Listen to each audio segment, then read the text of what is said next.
जीवन से मत भागो, जियो उद्देश्य के लिए। यह कहानी आपकी जिंदगी बदल देगी। घटना उन दिनों की है जब इंग्लैंड में डॉक्टर एनी बेसेंट अपने वर्तमान जीवन के प्रति निराश थी और एक सार्थक जीवन जीने की झलक उनके हृदय में तीव्रता से उठी थी। एक दिन अंधेरी रात्रि में सभी परिवारजन गहरी नींद में सोए हुए थे। केवल वही जाग रही थी और आत्मा की शांति के लिए इतनी बेचैन हो उठी कि इस जीवन से भाग जाने का ख्याल मन में लाकर सामने रखी जहर की शीशी लेने के लिए चुपके से उठी। लेकिन तभी किसी दिव्य शक्ति की आवाज ने उन्हें आगे बढ़ने से रोक दिया। क्यों जीवन से डर गई? सत्य की खोज कर ये सुनकर वह चौंक गई। अरे यह आवाज किसकी है? कौन मुझे भागने से रोक रहा है? उन्होंने उसी समय निश्चय कर लिया, सार्थक जीवन के लिए मुझे संघर्ष करना ही होगा।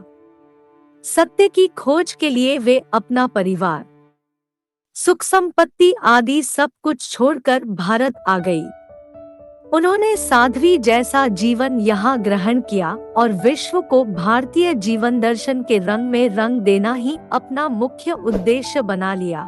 उनकी मृत्यु भारत में हुई थी। इस प्रसंग का उद्देश्य अंधकार से प्रकाश की ओर जाने के लिए भी मनुष्य को संघर्ष करना पड़ता है, जिसके दौरान वह अपनी शुद्ध चेतना से समर्पण भाव को जागृत कर जीवन लक्ष्य की प्राप्ति कर लेता है।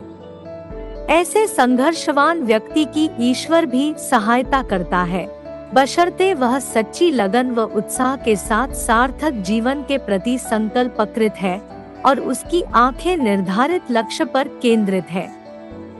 जीवन सहज नहीं, एक संघर्ष है। कठिनाइयां एवं बाधाएं जीवन के अंग हैं।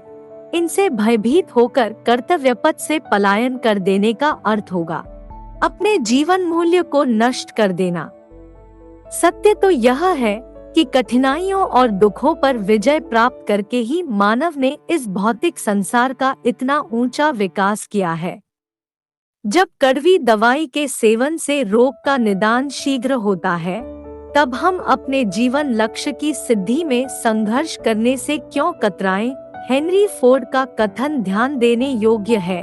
त्रेता युग में श्री राम जी को 14 वर्ष का वनवास मिला था और फिर लंका पर विजय प्राप्त करने के पश्चात लौटने पर राजगद्दी मिलते ही उन्हें सीताजी के निष्कासन पर एकला जीवन लेना पड़ा था।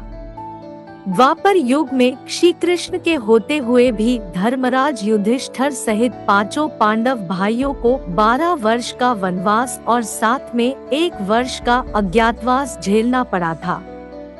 स्पष्ट है, यह जीवन संघर्ष आदिकाल से चला आ रहा है।